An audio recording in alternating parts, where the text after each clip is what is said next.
I sit here in the quiet of my small living room, the kind of quiet that feels heavier than it should.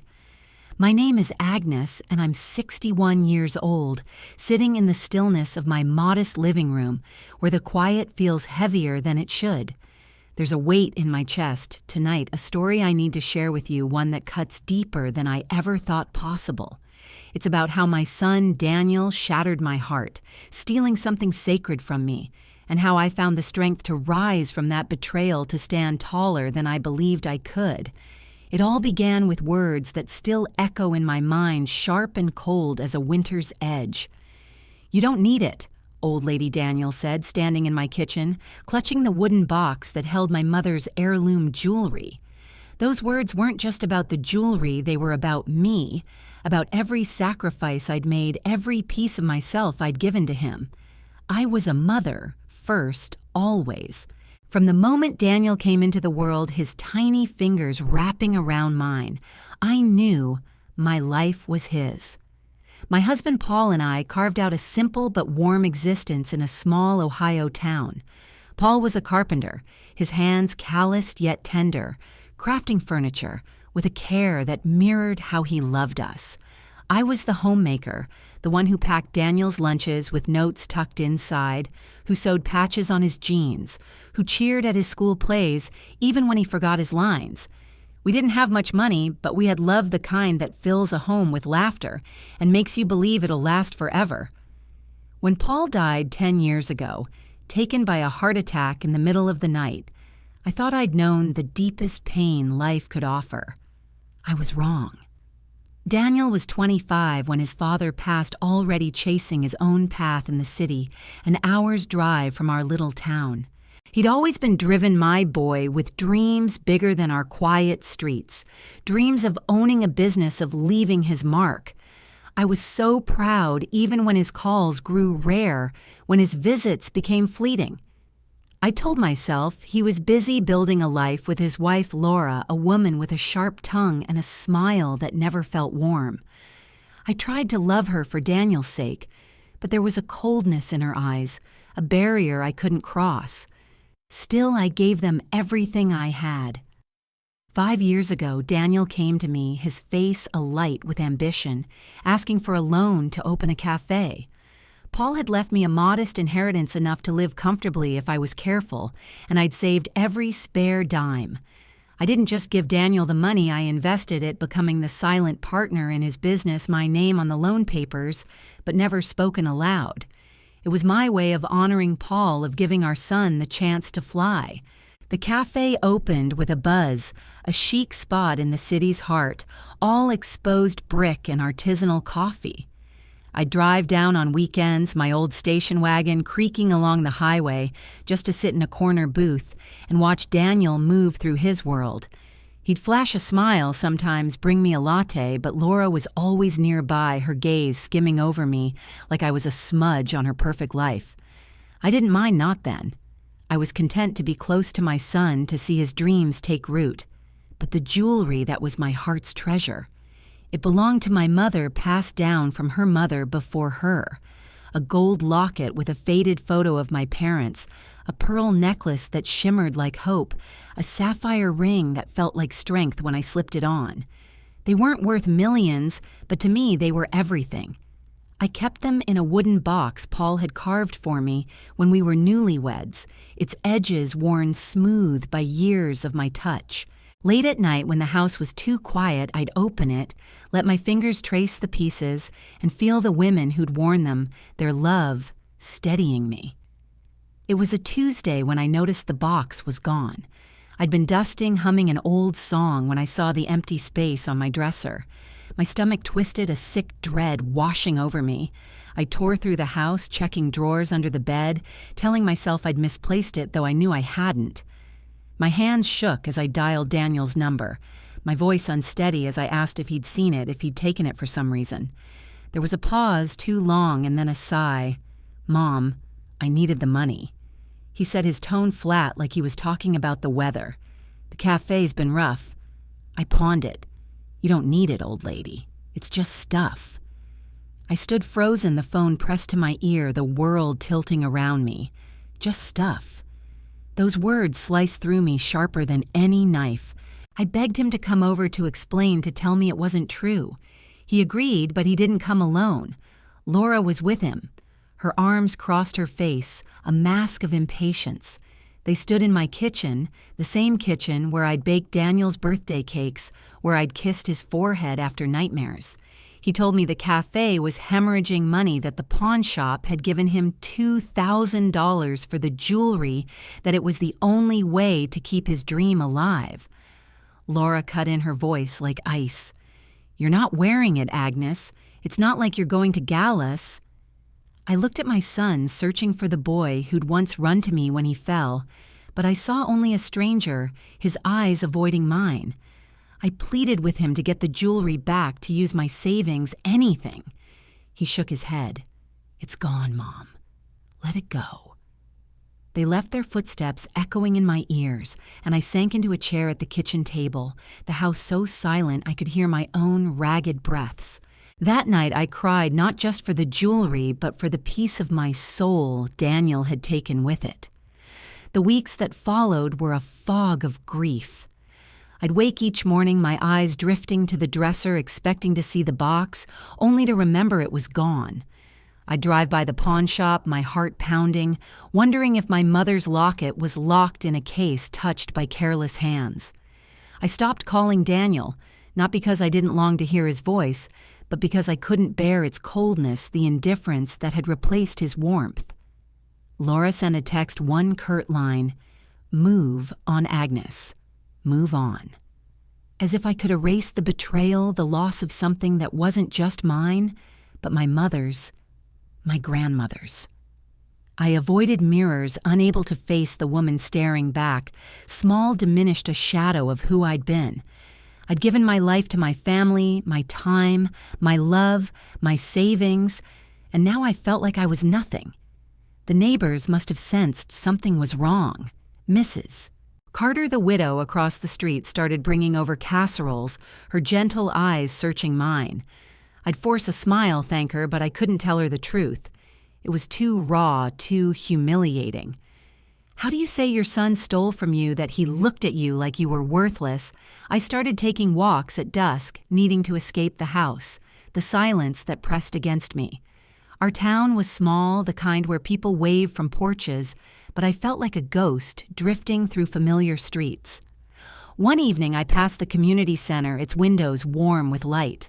A craft fair was happening inside, tables laden with quilts and handmade soaps. I don't know what drew me in. Maybe I just needed to feel something other than pain. I wandered the aisles, my hands tucked in my pockets, until I paused at a booth displaying handmade jewelry.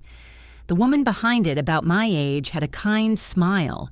"You look like you carry stories," she said, holding up a silver bracelet that caught the light. Something in her voice, her warmth, broke through my guard. Her name was Ruth, and I found myself talking not about the jewelry, not yet, but about the ache in my heart, the betrayal I couldn't name. She listened, her eyes steady, and when I faltered, she said, "You're stronger than you think, Agnes." I didn't believe her, not then, but her words lingered like a faint light in the dark. Those evening walks became my refuge, a way to outrun the silence that clung to me like damp air. I'd wander the familiar streets of our little Ohio town, the sidewalks cracked, but comforting each step a small rebellion against the weight in my chest. Ruth's words, "You're stronger than you think," echoed in my mind, but they felt like a promise I wasn't ready to claim. I was Agnes, 61 years old, a widow, a mother who'd given everything only to be left with an empty dresser and a heart full of cracks. My son Daniel had taken more than my mother's jewelry when he pawned it for his failing cafe. He'd taken the part of me that believed love could hold a family together no matter what. Yet in that quiet despair, something was stirring, something I didn't yet understand. The craft fair at the community center had shaken something loose in me. I kept thinking about Ruth, her steady hands arranging bracelets, her eyes kind but not pitying.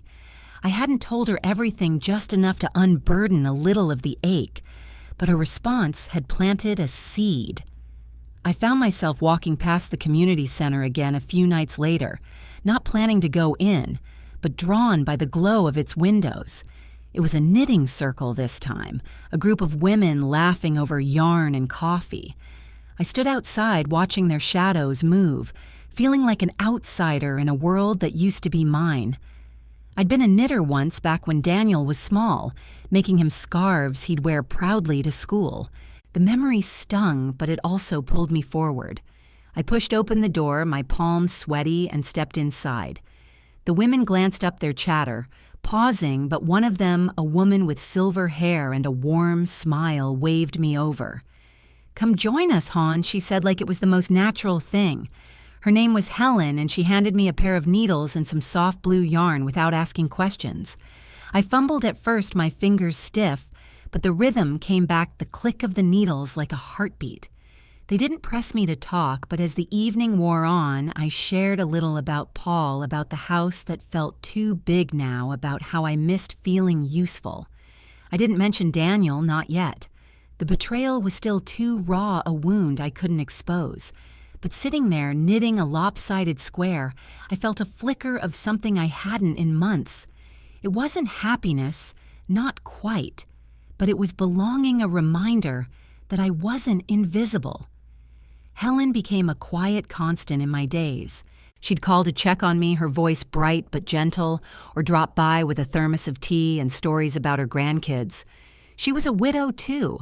Her husband gone 3 years, and she spoke of grief like it was an old friend she'd learned to live with. "You don't get over it," she told me one afternoon sitting on my porch swing. "You just find ways to carry it lighter."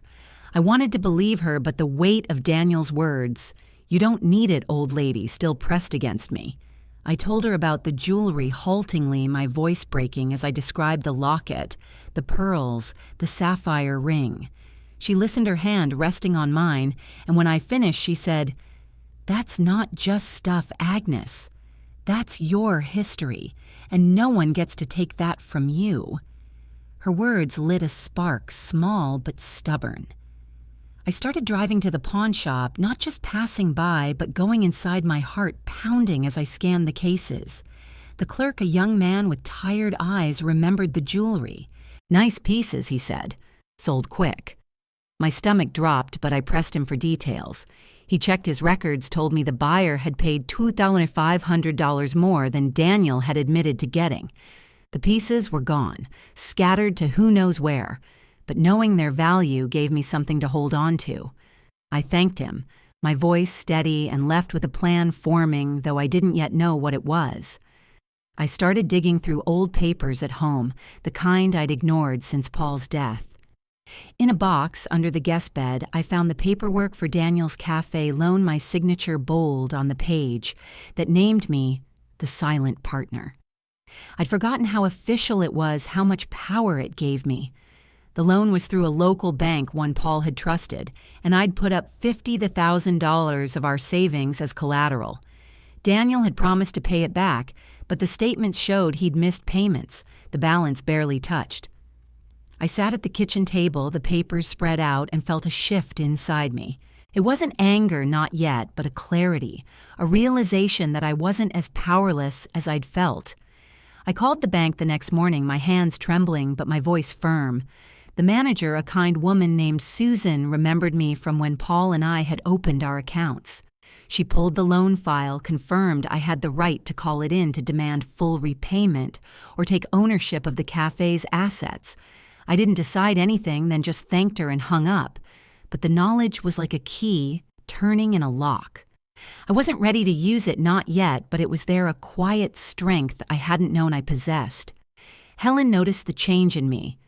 At the next knitting circle, she raised an eyebrow as I laughed at a joke, the first real laugh I'd managed in weeks. "You're looking lighter." "Agnes?" she said, her eyes twinkling. I shrugged, not ready to share the bank call, but I told her about the pawn shop, about learning the jewelry's worth. She nodded like she'd known I'd find a way to fight back. "You're not done yet," she said, and I held on to that, letting it warm me like the yarn in my hands. The walks continued, but now they felt different, less like escape and more like discovery. I'd passed the old oak tree where Daniel used to climb the park where Paul and I had picnicked, and instead of pain, I started feeling pride. I'd built this life not just for Daniel, but for myself. I started noticing things I'd ignored, the way the light hit the river at dusk, the smell of bread from the bakery downtown. One evening, I stopped at Ruth's booth at another craft fair, her jewelry glinting under the lights. I bought a small silver pendant, nothing like my mother's pieces, but a symbol of something new. "For you," Ruth said, slipping it into a velvet pouch. "For the woman you're becoming." I wore the pendant the next day, its weight against my chest, a reminder that I was still here, still Agnes. I drove to the city, not to the cafe, but to a jeweler I'd found online, a woman who specialized in recreating lost pieces. Her shop was small, filled with sketches and gemstones, and when I told her about my mother's jewelry, she listened like it mattered. "We can't replace them," she said, "but we can honor them." I left with a promise to think about it, my mind buzzing with possibilities. I didn't have the money to commission new pieces, not yet, but the idea of creating something in my mother's name felt like a step toward healing. Back home, I started knitting again, not just at the circle, but on my own, making scarves and hats I'd donate to the community center's winter drive. It was small, but it made me feel useful, like I was giving something to the world instead of losing it. Mrs. Carter, my neighbor, joined me sometimes, her chatter about her garden filling the quiet. She'd lost a daughter to distance, not death, and though she didn't say it, I knew she understood my hurt. "You keep going, Agnes," she said one afternoon, her hands busy with a needle. "That's what we do." I nodded, feeling the truth of it, the strength in just keeping on. I didn't see Daniel or Laura, but their absence was a presence, a shadow that lingered. I'd hear about the cafe through whispers. Mrs. Carter's nephew worked nearby, said it was struggling, the crowds thinning. I didn't gloat, didn't wish them ill, but I felt a quiet resolve growing. I wasn't ready to confront Daniel, not yet, but I was preparing, gathering pieces of myself I'd thought were lost. The loan papers stayed on my kitchen table, a reminder of the power I held. I didn't know how I'd use it, but I knew I would when the time was right. For now, I was finding my way back to Agnes, the woman who'd loved fiercely, who'd survived loss, who was learning slowly that she was enough. The days began to feel different, like the air itself was lighter, though the ache of Daniel's betrayal still lingered, a bruise that hadn't faded. I was 61, a widow, a mother who'd poured her life into her son, only to have him pawn my mother's heirloom jewelry, my locket, my pearls, my sapphire ring for a measly $2,000 to prop up his failing cafe. His words. "You don't need it," old lady still echoed, but they were losing their sharpness, dulled by the small steps I was taking to reclaim myself. I didn't know where those steps were leading, not yet, but each one felt like a quiet defiance, a way of saying I was still here, still Agnes. The knitting circle at the community center became my anchor. Every Tuesday evening, I'd walk through the familiar streets, the Ohio dusk wrapping around me, and join Helen and the others. The click of needles, the hum of conversation, the warmth of their laughter, it was a balm stitching me back together. Helen, with her silver hair and knowing eyes, seemed to sense I was changing. "You've got a spark, Agnes," she said one night, her hands busy with a crimson scarf. I smiled, shy but proud, and told her about the jeweler I'd visited, the one who'd offered to recreate pieces in my mother's memory. I didn't have the money, not yet, but the idea had taken root, a dream that felt like mine alone. Helen leaned forward, her eyes bright. "You should do it," she said, "not just for your mother, but for you." Her words stayed with me, and I started sketching at home, clumsy drawings of lockets and rings, imagining what I'd create if I could. It was the first time in years I'd let myself want something, not for Daniel or Paul, but for myself. I taped the sketches to my fridge, a small act of courage, and every time I saw them, I felt a flicker of possibility. I wasn't ready to let go of the pain, but I was learning to hold it alongside something new, Mrs. Carter, my neighbor across the street, noticed the change, too.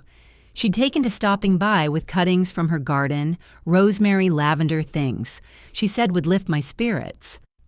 One afternoon, we sat on my porch, sipping tea, and I told her about the loan papers about being the silent partner in Daniel's cafe. Her eyes widened and she set her cup down hard. "Agnes, that's power," she said. "You've got more strength in you than you know." I laughed a little uneasy, but her words echoed Ruth's, echoed Helen's. I was starting to believe them, not fully, but enough to keep going. I began visiting the bank more often, not to act on the loan, but to understand my options. Susan, the manager, was patient, explaining the terms, the balance Daniel hadn't paid the rights I had as the partner who'd put up the collateral. You could call it in any time, she said, her voice kind but firm. The cafe's assets would cover it, or he'd have to sell. I nodded, my heart racing, but I wasn't ready. Not because I was afraid, but because I wanted to be sure to know I was acting from strength, not anger. Each visit made me feel steadier, like I was building something even if I couldn't name it yet. The community center became more than a knitting circle. I started volunteering for their events, bazaars, bake sales, anything that needed hands. I'd arrange tables, pour coffee, smile at strangers, and it felt good, like I was part of something again.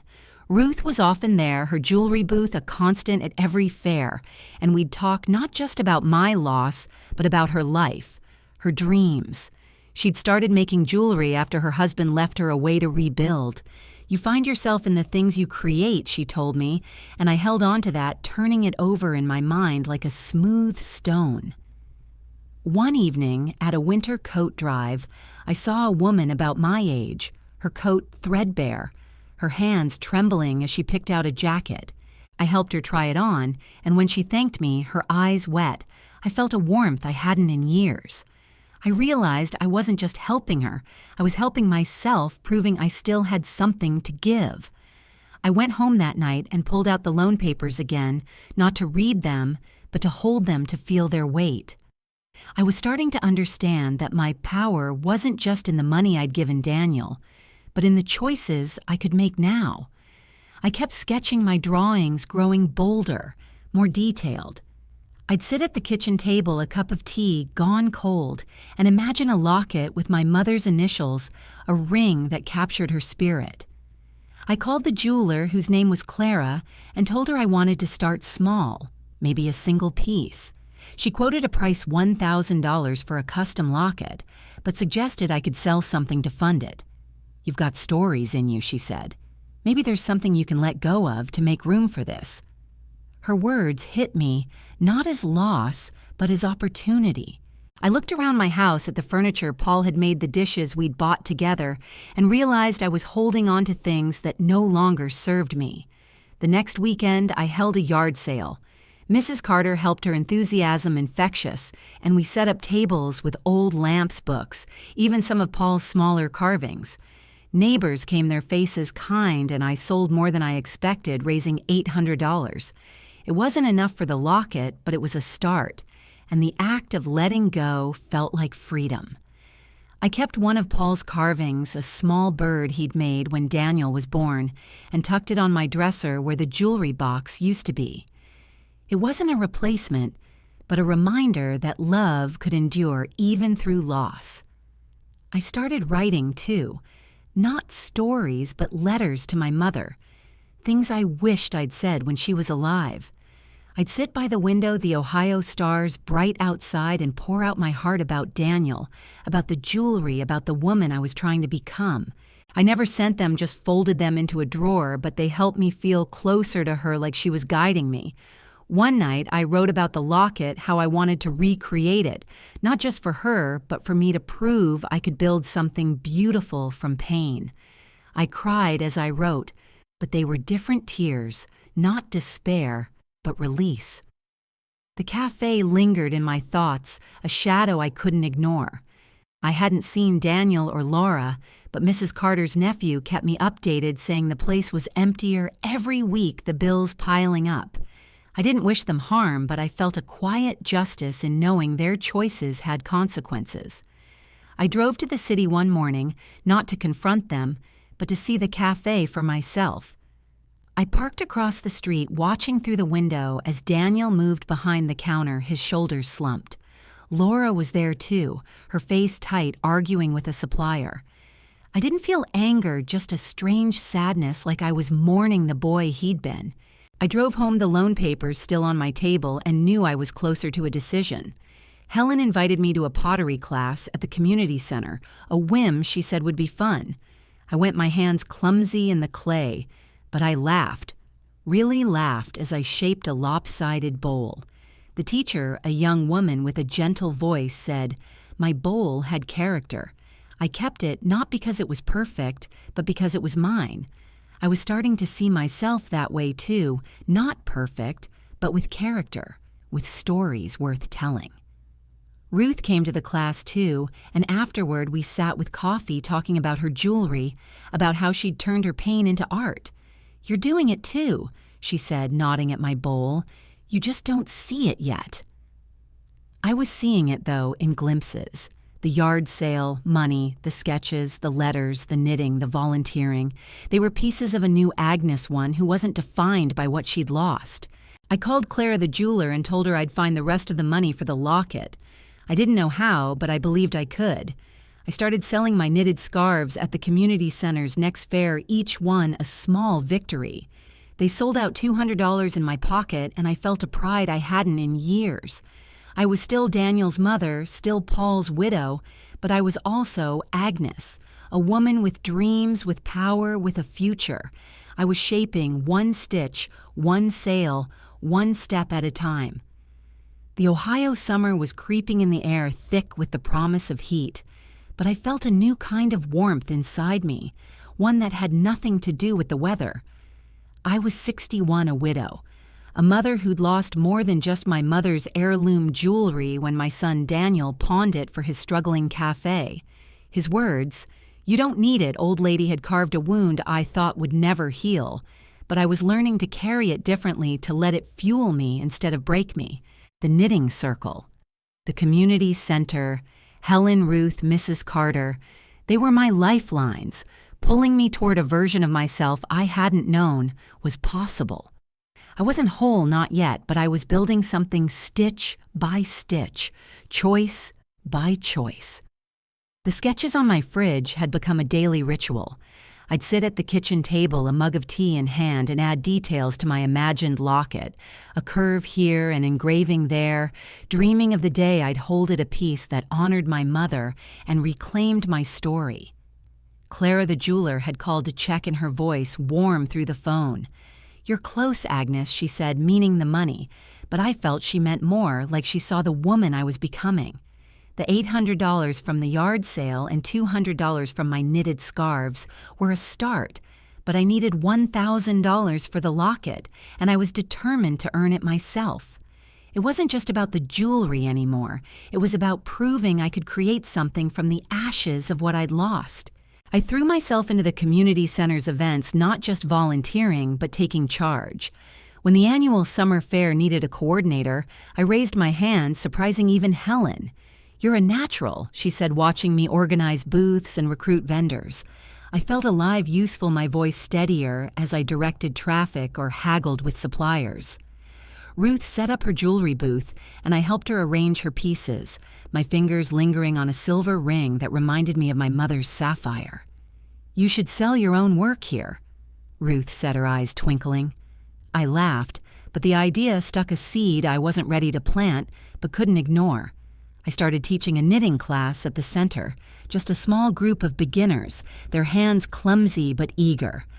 I'd watch them struggle with their stitches, laughing as they unraveled mistakes, and I'd think of Daniel, how I'd taught him to tie his shoes, patient through every tangle. The memory hurt, but it also reminded me I was still a teacher, still someone who could give. The class grew word spreading, and I started charging a small fee, $10 a session, enough to add to my locket fund. By the end of June, I'd saved $150 more than I needed. I called Clara, my voice trembling with pride, and told her I was ready. I knew you would be, she said, and we set a date to start the design. The locket wasn't the only thing I was building. The loan papers for Daniel's cafe, still spread across my kitchen table, were a constant presence, a reminder of the power I held.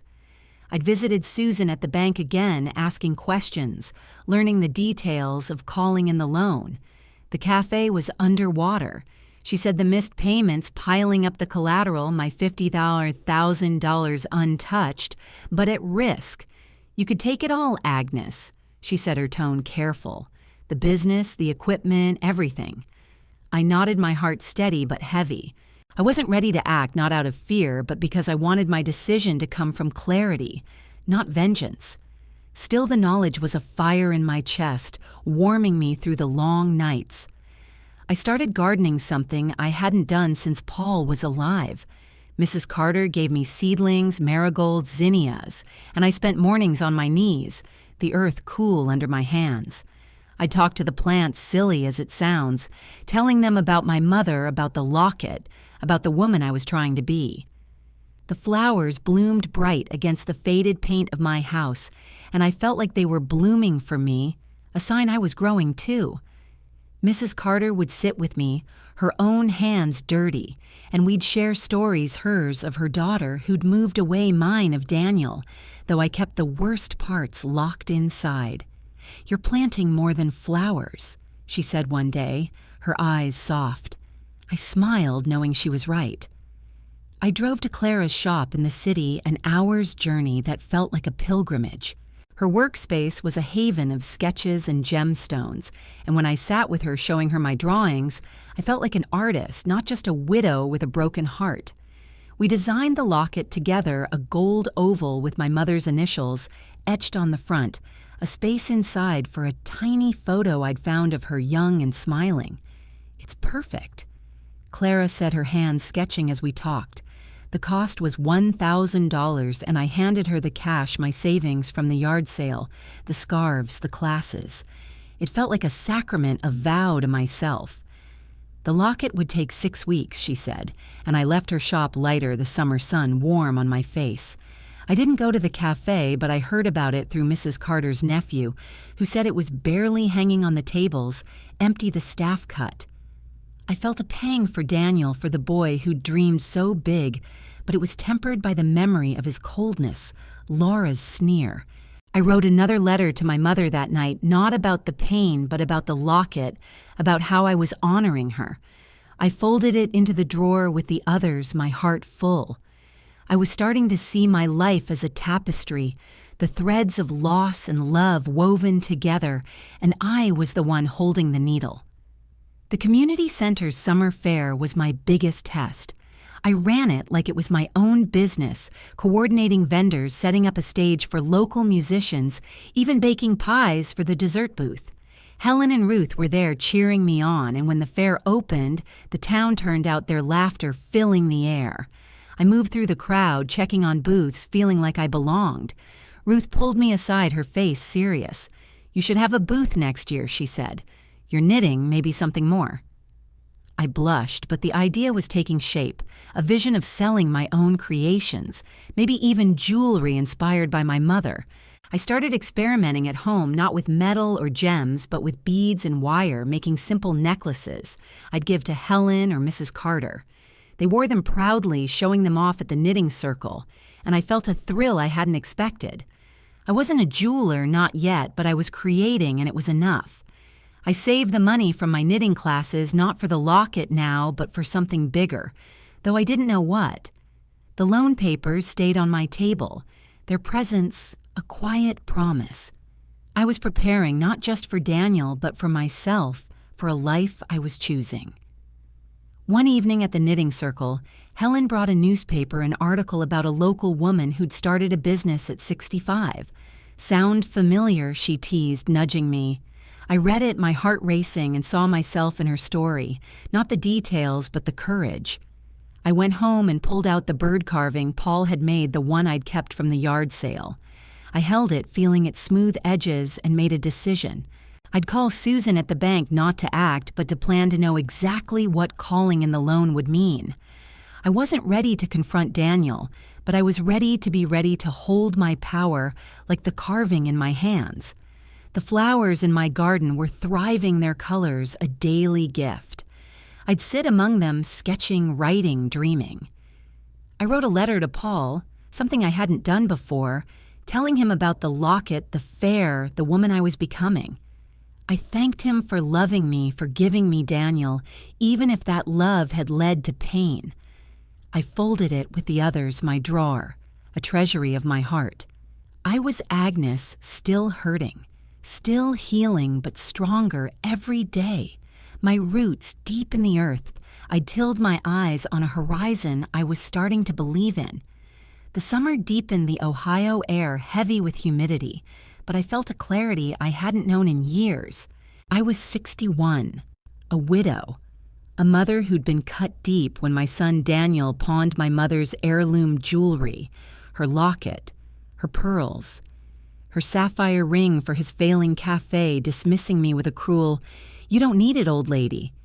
That betrayal had left me hollow, but now I was filling that emptiness with something new. The knitting classes, the community center, the locket I was creating with Clara, they were threads in a tapestry I was weaving one, where I was no longer just Daniel's mother or Paul's widow, but Agnes, a woman with dreams and power I was only beginning to understand. The loan papers on my kitchen table, proof of my silent partnership in Daniel's cafe, were a quiet hum in my mind, a reminder that I held more than memories. The locket was becoming real.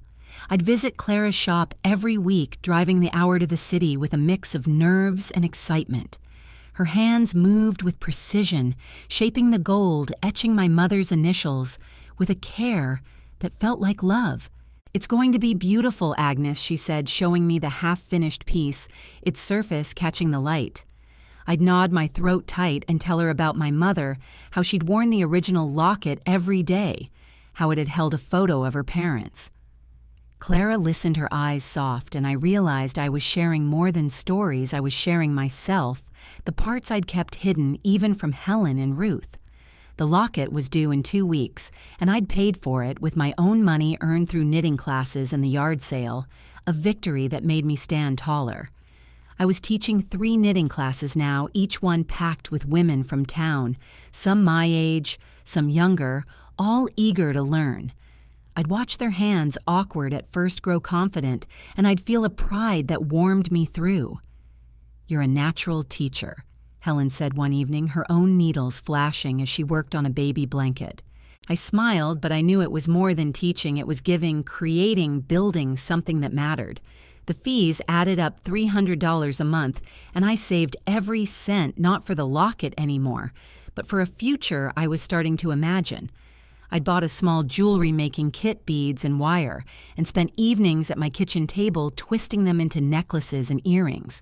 They weren't perfect, but they were mine, and when I gave one to Mrs. Carter, her gasp of delight made me believe I could do more. The garden was my sanctuary. The marigolds and zinnias bloomed fiercely, their colors a defiance against the pain I'd carried. I'd kneel in the dirt, weeding, watering, talking to the flowers as if they could hear me.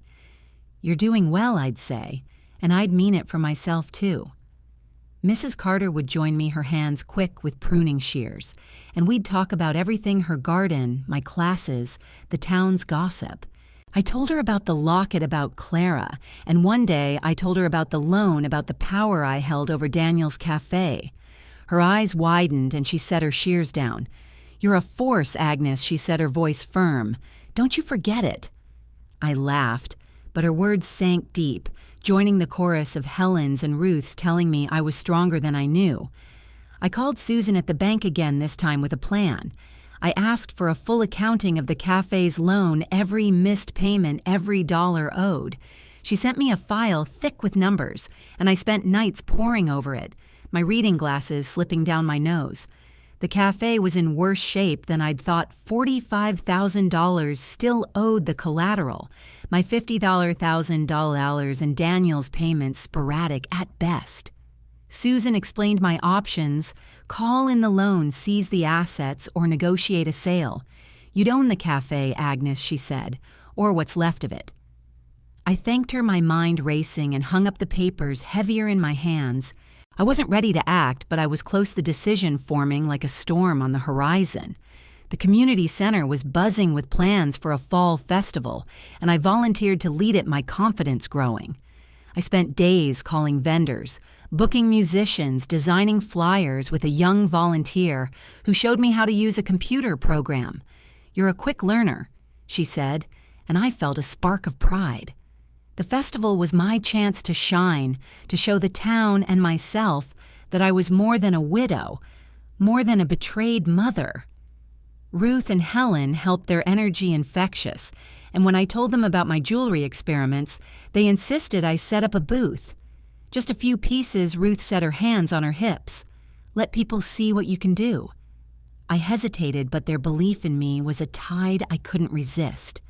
I worked late into the nights, my fingers sore from twisting wire, my eyes burning from threading beads. I made 10 pieces, 5 necklaces, 5 pairs of earrings, simple but heartfelt, each one inspired by my mother's jewelry. I'd hold them up, imagining her smile and feel her with me guiding my hands. I priced them low, $10 to $20, not expecting much, but wanting to try. The festival was a week away and I was nervous, but it was a good nervous, the kind that comes with hope. I wrote another letter to my mother telling her about the booth, the locket, the woman I was becoming. "I'm doing this for you," I wrote, "but also for me." I folded it into the drawer, my heart full, the pain of Daniel's betrayal, still there, but softer, like a scar instead of a wound. I drove to the city again, not to Clara's, but to the street where the cafe stood. I parked far enough away to watch, without being seen, my hands tight on the steering wheel. The cafe looked tired, its sign faded, the windows smudged. Daniel was inside, moving slowly, his face drawn. Laura was there too, her gestures sharp as she argued with a worker. I didn't feel triumph, just a quiet sorrow for the boy I'd raised, the dreams we'd shared. I drove home, the loan papers waiting, and knew I was ready to decide, not out of anger, but out of strength. The fall festival was a whirlwind. I set up my booth next to Ruth's, my 10 pieces displayed on a velvet cloth, my heart pounding as people stopped to look. They sold out in hours, $150 in my pocket, but it was the compliments that stayed with me. "These are beautiful, Agnes. You've got talent." Ruth hugged me, her eyes shining, and Helen bought me a cider, toasting my success. I felt like I was flying, not just for the money, but for the proof that I could create, that I was enough. I gave the $150 to Clara, not for the locket, but for a second piece, maybe a ring to keep building. I started planning a business small, but mine. I'd call it Locket and Bloom, after my mother's jewelry, and my garden, a name that felt like home. I researched online using the community center's computer, learning about licenses, taxes, markets. It was daunting, but I wasn't alone. Helen offered to help with bookkeeping, Ruth with design advice, Mrs. Carter with encouragement. I was scared, but it was a good scared, the kind that comes with possibility. The loan papers were still there, a decision I knew I'd face soon, but for now I was focused on my own growth, my own roots. I wore the silver pendant Ruth had given me, its weight a reminder of my journey. I'd look at Paul's bird carving my garden, my sketches, and see a life I was choosing, not just surviving. I wrote to Paul that night, telling him about the festival, the booth, the business I was dreaming of. "I'm still here," I wrote, "and I'm stronger than I knew." I folded the letter away, my heart, steady my eyes on the future. I was Agnes, a woman with scars, with dreams, with power. I was ready to claim one step, one creation, one choice at a time. The Ohio autumn arrived with a crispness that sharpened the senses, the leaves turning gold and red, mirroring the fire I felt growing inside me. I was 61, a widow, a mother who'd been wounded when my son Daniel pawned my mother's heirloom jewelry, her locket, her pearls, her sapphire ring for his struggling cafe, dismissing me with a cold, "You don't need it, old lady." That betrayal had nearly broken me, But now I was rising, not with anger, but with a quiet strength I hadn't known I possessed. My knitting classes, my garden, my jewelry booth at the festival, they were pieces of a new Agnes, a woman who was learning to value herself not just as Daniel's mother or Paul's widow, but as someone with dreams worth chasing. The loan papers on my kitchen table, proof of my silent partnership in Daniel's cafe, were no longer a shadow, but a tool, a choice I was ready to make, though I wanted it to come from clarity, not spite. The locket was finished, and the day I picked it up from Clara's shop felt sacred. I drove to the city, the familiar hour-long journey, now a ritual, my heart pounding with anticipation. Clara greeted me with a smile, her hands gentle as she placed the gold locket in my palm. It was perfect. My mother's initials etched in delicate script, a tiny photo of her inside her young face smiling as if she knew I'd made it through. "You did this, Agnes." Clara set her eyes warm. I slipped the locket around my neck, its weight grounding me, and thanked her, my voice thick with emotion. I drove home slowly, my fingers brushing the locket, feeling my mother with me, her strength in every beat of my heart. It wasn't just a piece of jewelry, it was a promise I'd made to myself, proof I could rebuild from loss. My knitting classes were thriving, the community center's small room filled with laughter and the clack of needles. I'd expanded to 4 sessions a week teaching beginners and intermediates, my confidence growing with every student who mastered a stitch. "You make it so easy," one woman said, her scarf uneven but proud. I smiled, but inside I knew it was more than teaching. It was sharing, connecting, creating a space where I belonged. The fees were steady $400 a month now, and I saved every dollar not for the locket, but for Locket and Bloom, the business I was planning. I'd spent evenings researching my old laptop, humming as I read about small business grants, local markets, even online stores. It was overwhelming, but Helen helped with numbers, Ruth with design ideas, and Mrs. Carter with endless encouragement. I was scared, but it was a fear that pushed me forward, not held me back. The garden was my haven, the marigolds and zinnias giving way to chrysanthemums I'd planted with Mrs. Carter's help. I'd sit among them, the locket warm against my chest, and sketch new jewelry designs, rings, bracelets, earrings inspired by my mother's pieces, but infused with my own story. I'd bought more supplies, better wire, and gemstone beads, and my creations were improving each one a step towards something real. I gave a bracelet to Helen, its blue beads catching the light, and she wore it to the knitting circle, showing it off like it was priceless. "You're an artist, Agnes," she said, and for the first time I didn't argue. I was starting to believe her, to see myself as more than a widow with a broken heart. I met with Susan at the bank again, this time with a notebook of questions. The cafe's loan was a mess. $43,000 still owed the payments, all but stopped my $50,000 collateral at risk if the business collapsed. Susan laid out my options with a calm, "I appreciated call in the loan, seize the assets or force a sale. You'd walk away with the cafe or its value," she said. "It's your call, Agnes." I nodded, my mind clear, but my heart heavy. I didn't want to destroy Daniel, but I couldn't let his choices destroy me. I asked Susan to prepare the paperwork, not to file it, but to have it ready. I'll know when I told her, and she smiled like she trusted me to find my way. Driving home, the locket against my chest, I felt a resolve settling in a certainty that I was close to acting, not for revenge, but for justice. The fall festival had lit a fire in me, and I was already planning a winter craft fair with Ruth and Helen. I'd have a bigger booth this time, 20 pieces, necklaces, earrings, even a few rings priced to sell but crafted with care. I worked late into the nights, my kitchen table, a workshop, my hands steady as I twisted wire and set beads.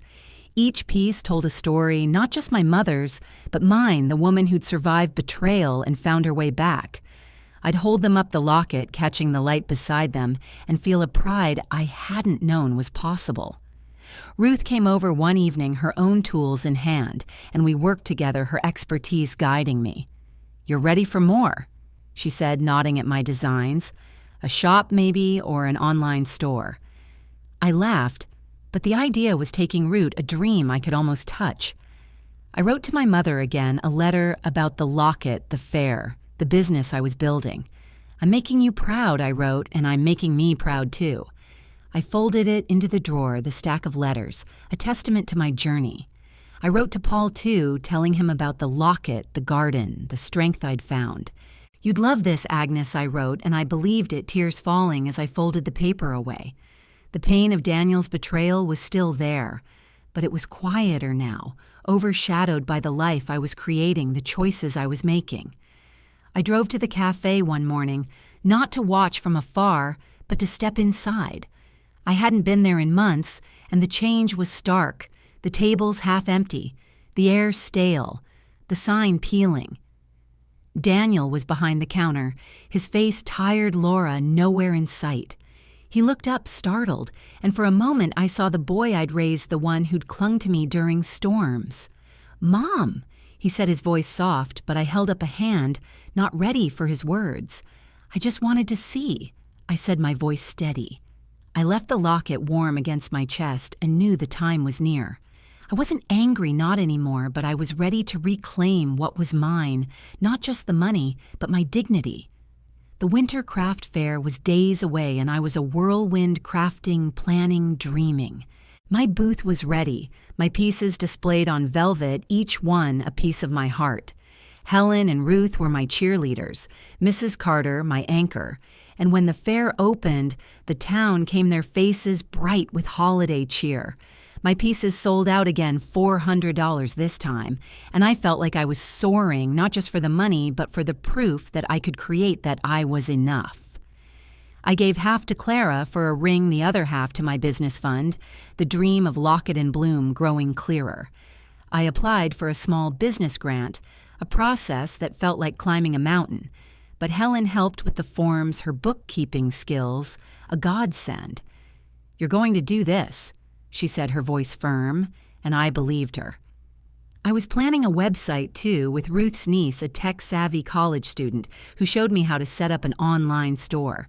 It was small, just a few pieces, but it was mine, a step toward a future I was choosing. The loan papers were still there, a decision I knew I'd make soon, but for now I was focused on my growth, my creations, my life. I wore the locket every day, its weight a reminder of my journey, my strength. I'd look at Paul's bird carving my garden, my sketches, and see a woman who'd survived, who'd thrived. I was Agnes, still scarred, still healing but powerful in ways I hadn't imagined. The winter air was cold, but I was warm, my heart full. My eyes on a horizon I was ready to claim, one choice, one creation, one step at a time. The Ohio winter settled in the air, sharp with frost, the ground dusted with snow that crunched under my boots. I was 61, a widow, a mother who'd been shattered when my son, Daniel, pawned my mother's heirloom jewelry, her locket, her pearls, her sapphire ring for his failing cafe.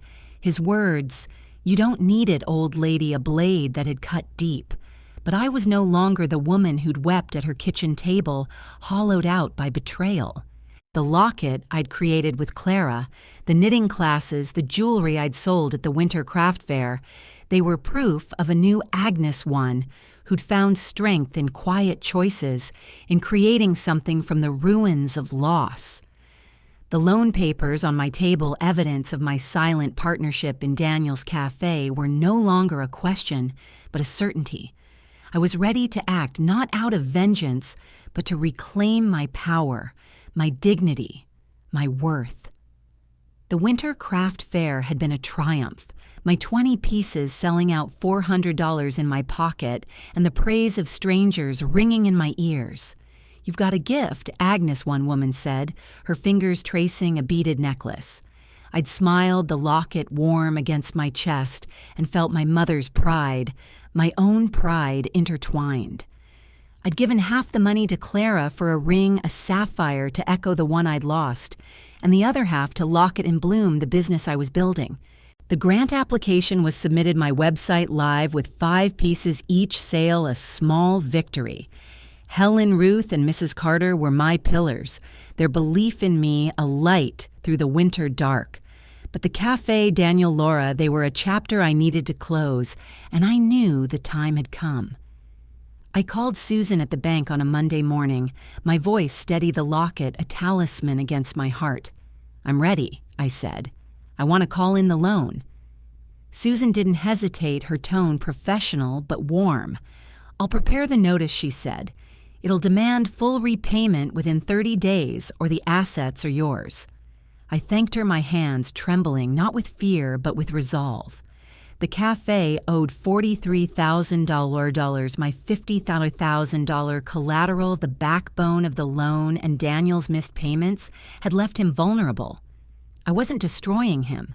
I was taking back what was mine, what I'd given in love and trust, only to be repaid with betrayal.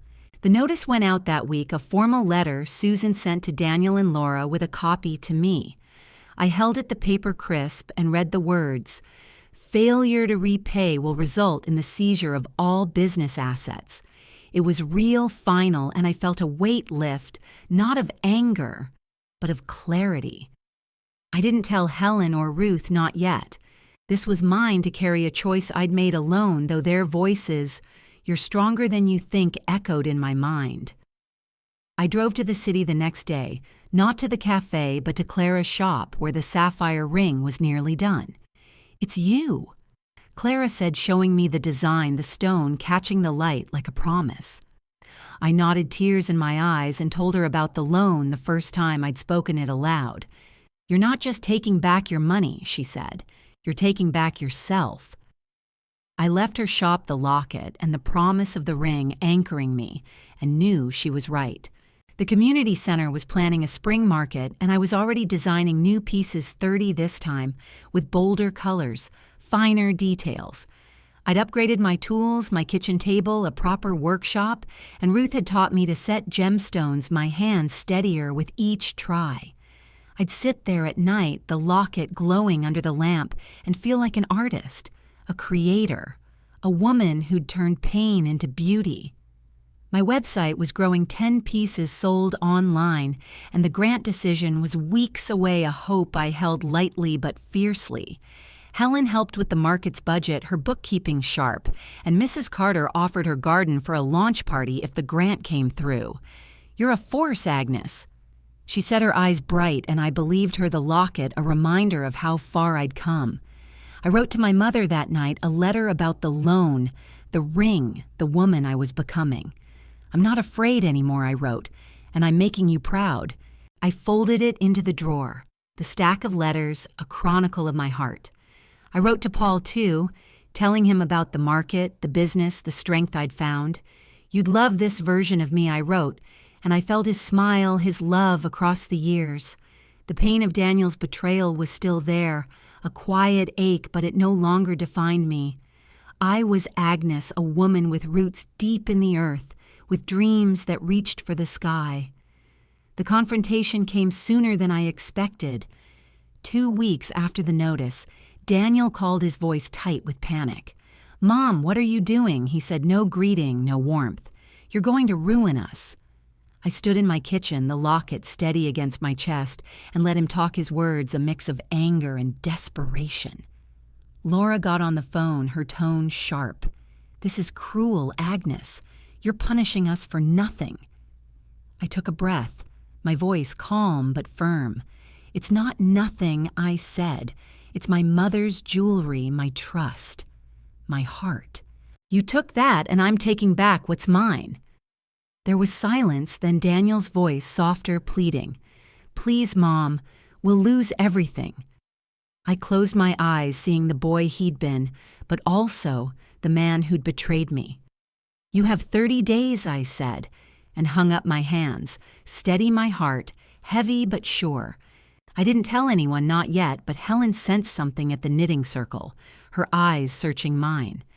"You're carrying something big," she said, her needles still. I smiled, promising to share soon, and focused on my stitches, the rhythm grounding me. The spring market was days away, and I was ready, my booth, a vision of velvet and light, my 30 pieces, my best yet. The town buzzed with anticipation, and I felt like I was part of it, not a ghost, but a woman who belonged. Ruth helped me set up her own booth next to mine, and when the market opened, the crowd was thick, their voices warm. My pieces sold out $800 this time, and I felt like I was soaring the locket a heartbeat against my chest. The grant came through the next day, $5,000 to start Locket and Bloom, a dream made real. I cried alone in my kitchen, the locket in my hand, and called Helen, Ruth, and Mrs. Carter, their cheers filling the phone. We planned a launch party in Mrs. Carter's garden, a small celebration of what I'd built, but the cafe loomed, the 30 days nearly up. Susan called saying Daniel hadn't paid the assets now mine to claim. I asked her to arrange a meeting not at the cafe but at the bank with Daniel, Laura, and their lawyer. I want it done right, I said, and she agreed, her voice proud. The meeting was set for the next week, and I prepared, not with anger, but with dignity. I wore the locket, the sapphire ring now finished its blue, a mirror of my mother's strength. I stood in the bank's conference room, Susan at my side, as Daniel and Laura walked in, their faces pale, their lawyer stiff. I didn't speak first, letting Susan explain the loan, the default, my rights. Daniel's eyes met mine, a flicker of the boy I'd loved, but I held steady. I'm taking the cafe, I said, my voice clear. Not to hurt you, but to honor what I gave. Laura's face twisted, but Daniel just nodded defeated. The papers were signed, the cafe mine, its equipment to be sold to cover the debt. The rest returned to me. I left the bank, the locket warm, the ring catching the light, and felt a peace I hadn't known was possible. I wasn't destroying Daniel. I was freeing myself, reclaiming the woman I'd always been. The market was that weekend, and I stood at my booth, the town around me, my heart full, knowing I'd done what was right, not just for me, but for the women who'd come before me, whose love I carried in every step. The Ohio winter was giving way to the first whispers of spring, the snow melting into patches of green that promised renewal. I was 61, a widow, a mother who'd been broken when my son, Daniel, pawned my mother's heirloom jewelry, her locket, her pearls, her sapphire ring for his failing cafe, his cruel words. "You don't need it, old lady," a wound I'd carried for too long. But I was no longer that woman weeping in the dark, diminished by betrayal. I'd built something new, my locket with Clara, my knitting classes, my jewelry business, Locket and Bloom, now real with a $5,000 grant and a website that sold my creations. The cafe, once Daniel's dream, was mine now, its assets signed over in a bank meeting where I'd stood tall, the locket and sapphire ring against my heart, my voice steady as I reclaimed what I'd given in love and trust. I wasn't vengeful. I was free, a woman who'd found her worth, not in others' eyes, but in her own. The spring market was a celebration, my booth alive with 30 pieces each one, a story of loss and triumph. The town came out, their faces bright with the season's hope, and I moved through the crowd, smiling, helping customers, feeling like I belonged. Ruth was there, her own booth sparkling, and Helen, her arms full of flyers she'd made for Locket and Bloom. Mrs. Carter brought her famous lemon bars, insisting I take half for the booth. "You're a star, Agnes," she said, her eyes crinkling, and I laughed, the locket warm against my chest, the sapphire ring catching the sunlight. My pieces sold out $1,000 in my pocket, but it was the hugs, the praise, the sense of community that filled me most. I was Agnes, not just a mother or widow, but a creator, a woman who'd turned pain into beauty. The launch party for Locket and Bloom was held in Mrs. Carter's garden, the air sweet with blooming lilacs. We set up tables under fairy lights, Helen pouring cider, Ruth arranging my jewelry on display. The knitting circle came my students too, their scarves and hats a testament to what we'd built together. I stood on a small stage, the locket and ring my armor, and spoke my voice, trembling at first, then strong. "This is for my mother. I said, touching the locket, and for every woman who's felt unseen. Your worth isn't in what you give others, it's in what you give yourself. The crowd clapped their faces warm, and I saw my mother's smile in their eyes, Paul's love in their cheers. We danced, laughed, ate, and I felt whole, not because I'd won, but because I'd chosen myself. The cafe's assets were sold quietly, the equipment auctioned for $40,000, enough to cover most of the loan, the rest returned to my savings. I didn't keep the money for myself. I donated half to the community center for classes and fairs, and half to a women's shelter, a place for those starting over like I had. Susan at the bank called to congratulate me, her voice proud. "You did it right, Agnes," she said, and I smiled, knowing she meant more than the money.